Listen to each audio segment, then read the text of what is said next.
This is the Content Strategy Insights Podcast, episode number 201. The content we publish on the web needs to be accessible to anyone and everyone who might need it. It's also becoming clear that we could be doing more to mitigate the environmental impact of our online products. Mike Gifford works at the intersection of web accessibility, digital sustainability, and content management. Whether he's participating in a web standards group or configuring a CMS, he's always looking out for content, people, and the planet. Welcome to the Content Strategy Insights Podcast, where accomplished content strategy experts share their wisdom with our friends in the content community. Our mission is to democratize content strategy, to make its principles and practices accessible to everyone. And now, here's your host, Larry Swanson. Hi, everyone. Welcome to episode number 201 of the Content Strategy Insights Podcast.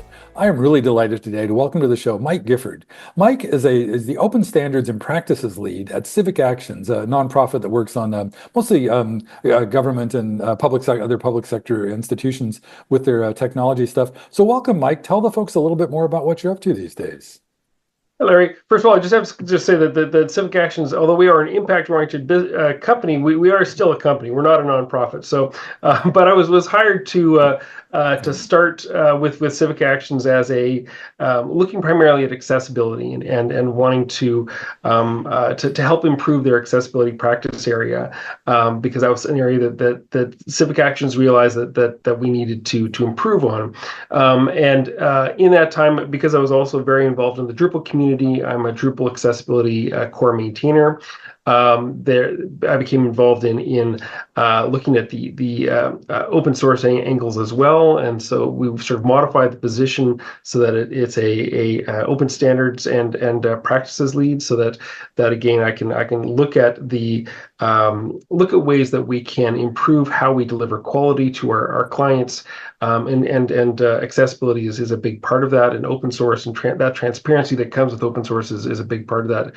But I've always been an environmentalist, and so sustainability is something that's always been dear to my heart. And I realized that there was a real connection between our digital worlds and the environment, and that our digital world was having a big impact, and it was a lot more than just not printing paper and not printing copies of your websites or your emails. The cloud is just somebody else's computer. So began looking at sustainability and how we can look at building better practices around that, and have contributed to a number of pieces, whether it's the Sustainable Web Manifesto, or looking at information like the WC3 community group for web sustainability guidelines, like an effort to try and take the web content accessibility guidelines and convert that into something that is around digital sustainability. So I've been looking at all of those elements, and open is a great way to go off and to blend them together.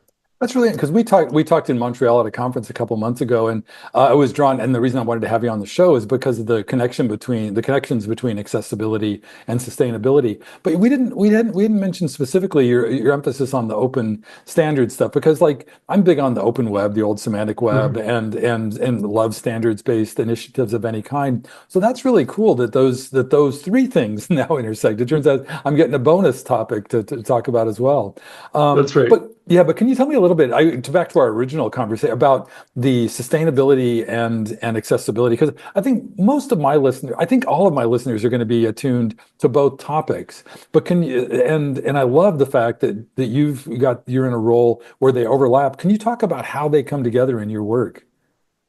I think that a lot of it, there are a lot of similarities in that these are things that just like with accessibility and performance are generally things that are thought of at the end of a release cycle. It's not something that you think about.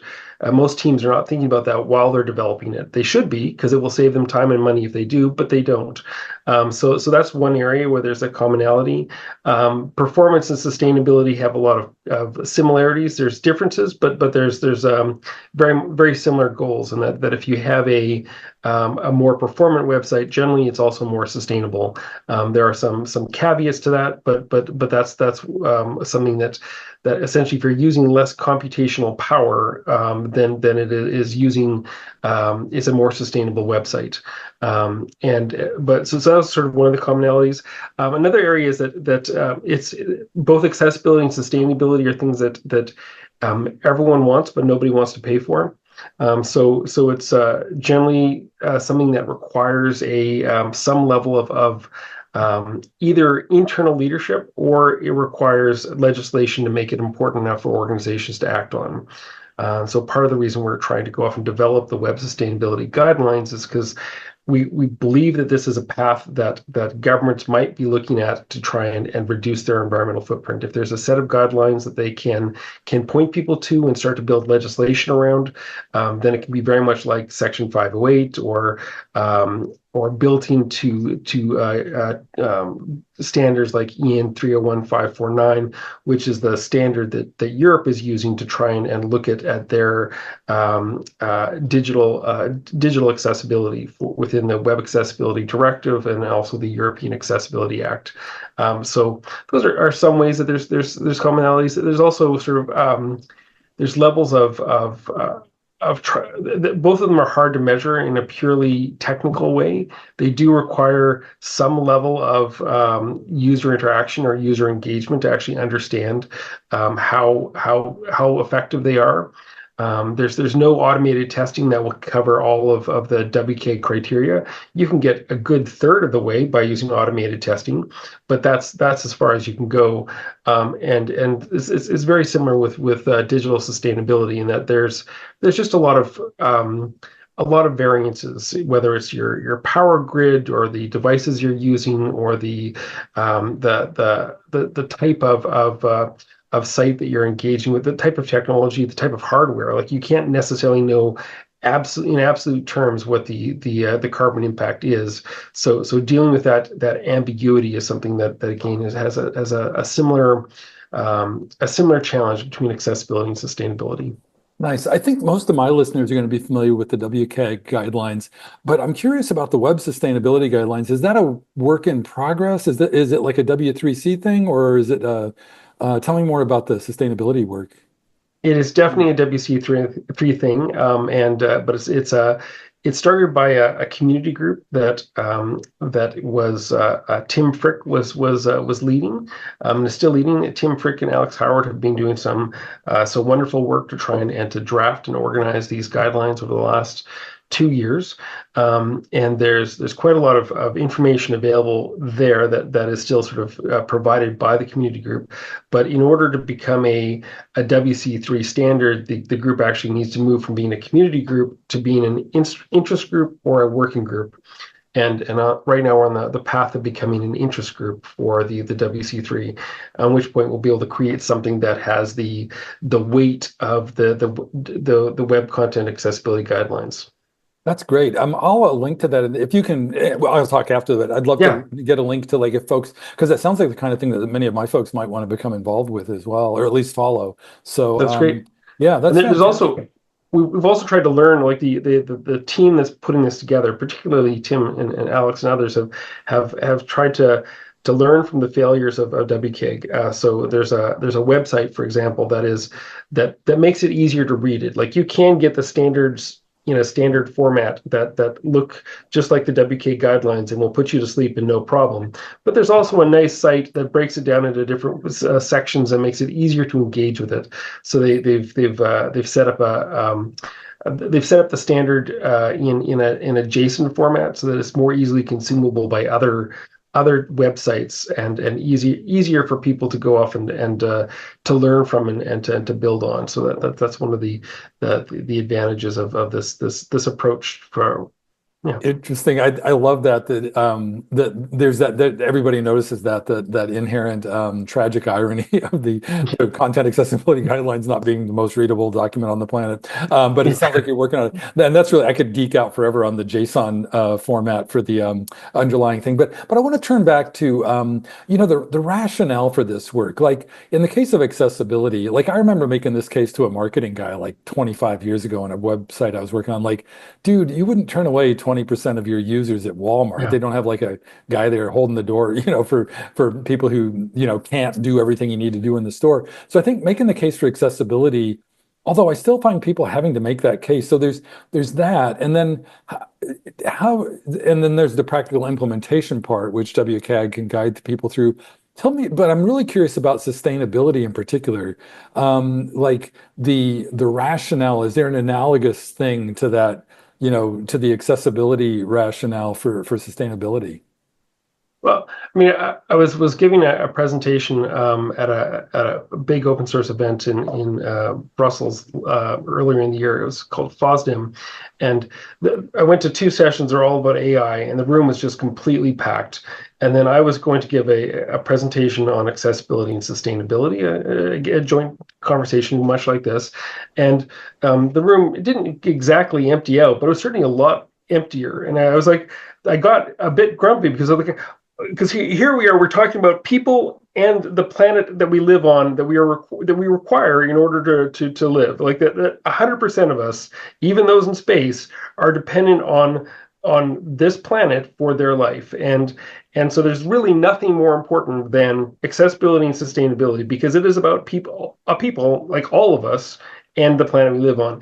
And it is like it is 25% of people that have permanent disabilities, but there's also people who have temporary and situational disabilities. Like, Larry, you've got glasses. If you lose your glasses, or misplace your glasses, how easy is it to read your phone? Probably really difficult. I mean, I've got situational disabilities in that, in that in the morning my eyes are a little bit fuzzier, so I don't have I have more trouble reading in the morning than I do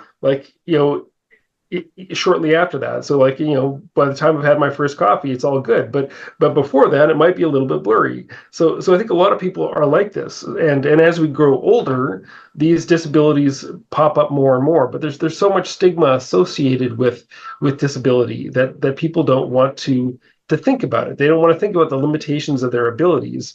And we don't want to think about the limitations of our planet. And especially in the digital age, we've been sold the idea of abundance, that we do not need to think about the limitations or scarcity. But we do, because we do live on a finite planet. And there may be at some point in the distant future that we're able to go off and escape the bounds of our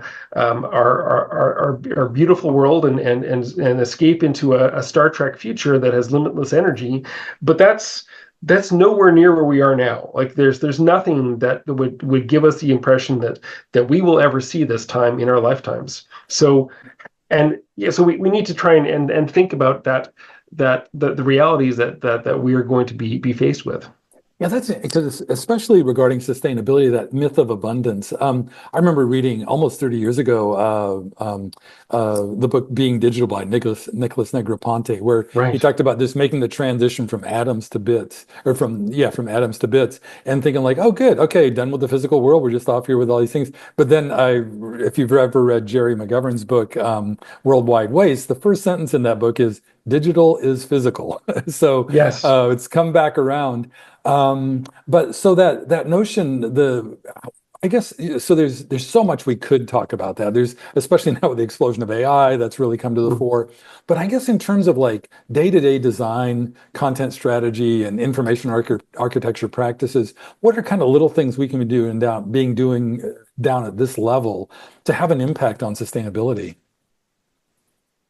I think that I mentioned earlier this authoring tool accessibility guidelines, and that for accessibility, this is a really useful and highly underused standard. So this is another WC3 standard, is the ATAG 2.0 guidelines being in place for a while, and Drupal has tried to implement them, and several other systems have tried to implement them as well.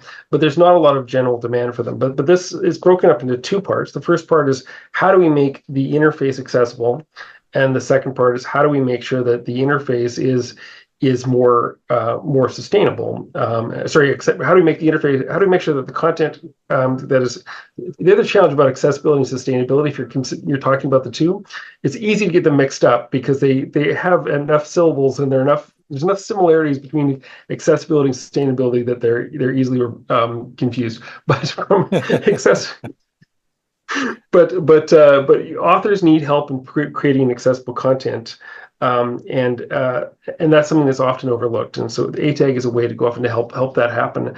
Sustainability is very similar. How do we try and make sure that the interfaces that authors use is light and easy for people to use, and is not that is performance, so that they don't have to wait a long time for the interface to load.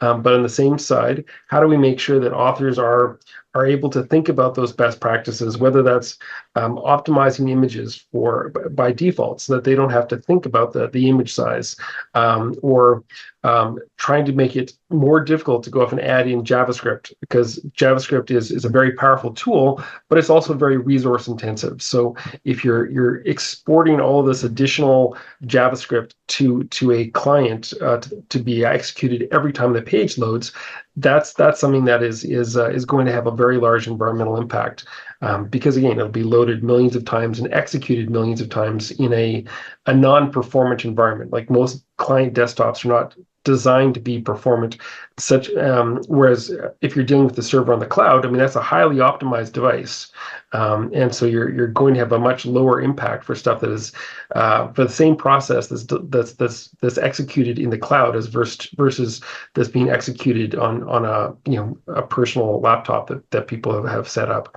So thinking about those types of things. No, and I'm really curious again now about the ATAG, the authoring tool accessibility guidelines. It's both about the use. Is it both about the use of the tool and like the content engineers and others building the tools? That's what it sounded like. Like, do you build it in a way that like it's it promotes those things you just talked about like the image optimization or like. How do you get people to use less JavaScript? Because web developers love using JavaScript. It's true.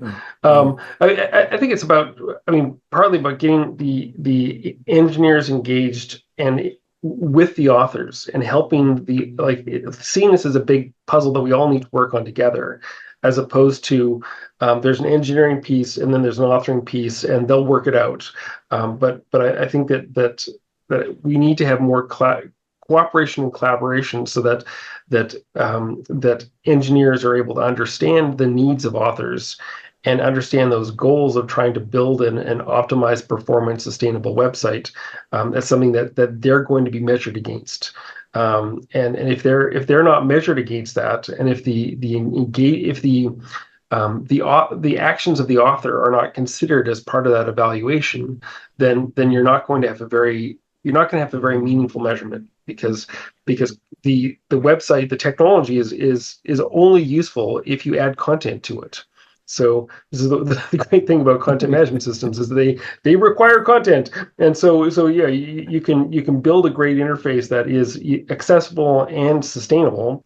But if you haven't thought about how users are going to enter that content and what their knowledge is and what their needs are, then the end result is not going to be as slick and efficient and effective as it needs to be. And a lot of times, both accessibility and sustainability are really, it is about building building better quality. Like, everyone benefits if you have an accessible website. Everyone benefits if you have a sustainable website. Nobody likes to see pages load, and we're all in situations where we're on our phones, we've got limited connectivity, and maybe we're outside and the sun is shining and we can't see our phone as well because there's not enough control over the light, or maybe it's we have low bandwidth because, again, we're on our mobile phone, we're in either away from the city or into the city, and that there's not a good signal where we happen to be. Like, this happens to us all the time. This isn't a rare occurrence, and yet we act like it is. Yeah, that's right. Always designing for the optimal situation. I want to go back just a little bit to the, I just love it whenever I see an opportunity for more conversations between content people and engineering people. And Hmm. this seems like a particularly germane one. And we've talked, I can't remember, there were back-to-back conferences in Montreal, so I might be Yes. conflating things here. But Lo Etheridge was at one of them. And Lowe's a DevRel representative at Hmm. HighGraph. I think they may have moved on, but anyhow, it's really common for CMS providers and other tech companies to have a DevRel kind of role, and often it's like multiple people on a team. They're just reaching out to developers all the time, selling them on why that technology is so great. There's rarely, Right. the reason I mentioned Lowe is that Lowe is one of the few people in that world who's equally concerned with the authors and those. I guess how, given that there's an imbalance in the on the supply side of these content management systems, and I don't know how it is in the Drupal world. It's been 10 years since I spent much time Hmm. there, but I'm curious about like how content people, if we don't have internal representation in the industry, how can content people better represent their needs, like the authoring needs and other needs that might be fall by the wayside as the vendors are talking to the engineers. I mean, that's an interesting challenge because I mean, in many places, even the design teams are not necessarily as engaged, particularly if you're looking at open source tools. Like many open source tools are built more for developers and engineers than they are for designers. Even though you need to have the designers to go off and to help implement the projects effectively. But again, thinking about the content people is really key as well because they're the ones that are creating the content. I think that this is one area that WordPress has done a particularly good job in that all of their WordCamps are very much structured around users who are creating content with WordPress, whereas Drupal tends to be more focused on the technology and the engineering that's possible with Drupal. There's other get-togethers and events as well, but often it's tied around the only one that I know of that's really focused around the content has been the WordCamps historically, and I think that's partly because that there was more stuff that could be done with the blogging platform, and there were people who were excited about the content and creating the content, and that was the fun part. Whereas I think that with a lot of the open source technologies, it's more about what you can do with the technology than what you can do with the content. But yeah, I think that ultimately there's ways for content authors to get involved, whether that's looking at documentation or whether that's looking at the issue queues and user stories. Like there should be more role for content strategists to think about that, and there shouldn't be more discussion around elements like navigational elements within Drupal. How do we manage the admin menu so that it makes sense? How do we try and position and organize the content of the admin side that it's structured, and also how do we give our teams the flexibility that they need to create interesting content with the tools that we're giving them by default, and make that introduction for content authors easier. But it is an interesting area of that does need more work, I think, for all content management systems. Yeah, that's interesting. And again, it's not just content and engineering. There, like you mentioned, I think there's also design. There's even Hmm. IT often has an inordinate influence because they're the ones with the budget to buy the stuff. That's right. And so it's not just the engineers, it's also the IT administration people and folks like Yeah. that. Yeah, that's really interesting that I'm expanding my thinking even just as we talk here because I come, from that content representation part, and I'm realizing like Hmm. both it's a little more addressable because of the things you're setting out, but I'm like, oh man, more people to talk to, which for me as a podcast host is never a problem. But it's yeah, it's interesting. It's interesting in organizations. Like I think that the hard science, the hard stuff is like the hard sciences are generally taken more seriously and given more clout, have more budget. So whether that's the finance in an organization, finance is ultimately the ones that say yes or no to a lot of what goes on, and then closely associated to that is the IT team, who, again, you're dealing with hard infrastructure or hard technology. Not that it is necessarily harder than the content, but it is something that is it's seen as being just like the physical sciences versus the social sciences. It's not that one is harder than the other, but one is given more credibility or clout in our social structure. Yeah, I often talk. I call them foundational skills, not soft skills, because Mm-hmm. and one thing, it's like soft skills are really hard, like all Exactly. the communication stuff and just all it's all because it's mostly about people, and people Right. are less amenable to guidance than computers are. So. Yeah, I mean, technology is easy compared to people. Like it's people are like there's so many varieties, so many needs, so many Mm. expectations, and technology doesn't have any of that. Right. How does that manifest in your work? Like the people part of it, like, yeah, I love that you're involved with the committees working on the new guidance and stuff, Mm-hmm. but in your data, like you do a lot of client work at Civic Actions as well. Mm-hmm. Like, how do you work with both your internal team and with clients and others you're involved with? How do you, tell me a little bit about the people part of representing accessibility and sustainability in content systems. I think that, I mean, I can speak more about accessibility on this, and part of it is looking at um, the hard like automated testing is probably the closest to the hard sciences. Like, how do you create an automated test that you can use using something like accessibility insights or the Wave toolbar or Axe from DQ, and provide a report of the known accessibility errors that are part of a page or a website. And that's been an area that has been a real problem for the last decade, trying to go off and to create tools that can provide reliable and reports of errors that avoid false positives. And I think we're in a good place now to go off and to cover about a third of the issues. But there's a bunch of issues that are never going to be caught by these automated tools, because content and structures and websites are too difficult to go off and to catch all of the exceptions and all of the implementations, at least as HTML is right now. But there's been some interesting directives around user testing and user testing with people with disabilities. So if we can do that user research and the user testing with users with disabilities, you get to have a whole different sense of what the problems are and what is your definition of success. And that can be done both before the product is actually being built, but also after it's being implemented. And the European Union does some great work on consistently implementing accessibility statements and making accessibility statements part of the Web Accessibility Directive.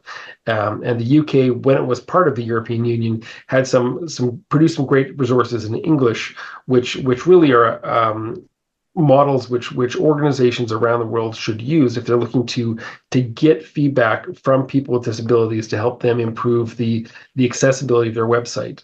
I think of the both the standards, but as well as these tools, these automated testing tools, as basically being maps to how to create a good user experience for people. But the terrain is people's experiences. What are they seeing when they're engaging with the site? So reminding people that the map is not the terrain, or Cessna peep. This is not a pipe. That idea that you have, they're useful. You can identify this as a model, but it is not the same as reality. So how do we use that model to make it easier, but not confuse the model for reality? And that's the thing that we need to build with accessibility. And the same thing is going to need to be done with sustainability as well. But we're right now just building out the maps for those best practices, and we have some tools that help to try and identify the page loads. Things like websitecarbon.com and EcoGrader are great tools. But so for that matter is Google's Lighthouse. So the Google Lighthouse scores are quite a useful measure to go off and to evaluate where there's room for improvement within your web pages.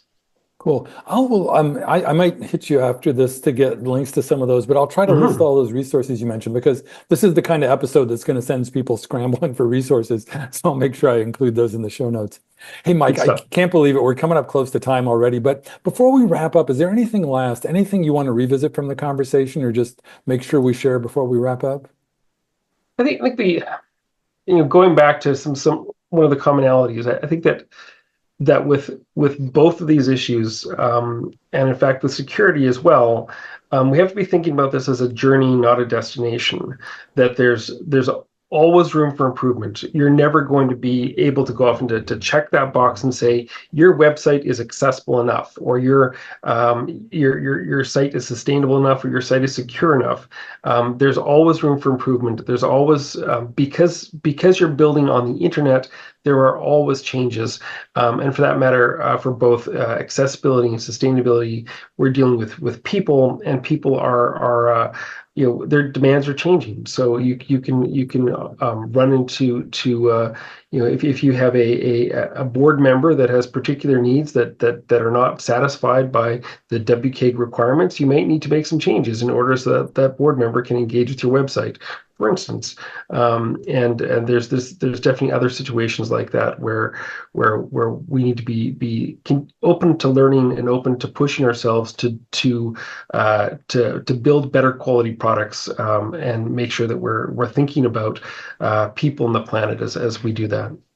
I love that. And the necessity of building this in is like operationalizing it essentially Yeah, and just always being aware of it. Well, thanks. yeah. Well, thanks so much. Oh, hey, one very last thing, Mike. If folks want to connect or follow you online, what's the best place to find you on? The best place to find me is on LinkedIn at the moment. That's where I'm most active, and it's just M Gifford on LinkedIn. There's a few other Mike Giffords, but at this point, I'm the only one looking at accessibility that I'm aware of. So that's or Drupal. So it's M Gifford is where I'm most commonly found in most social media. Excellent. I'll link to that in the show notes as well to make sure folks get it right. Well, thank you Wonderful. so much, Mike. Really, really excellent conversation. Thank you. It was great. Thank you for listening. If you can think of a friend who might enjoy this episode, please share it with them. And please join us again for our next content strategy interview.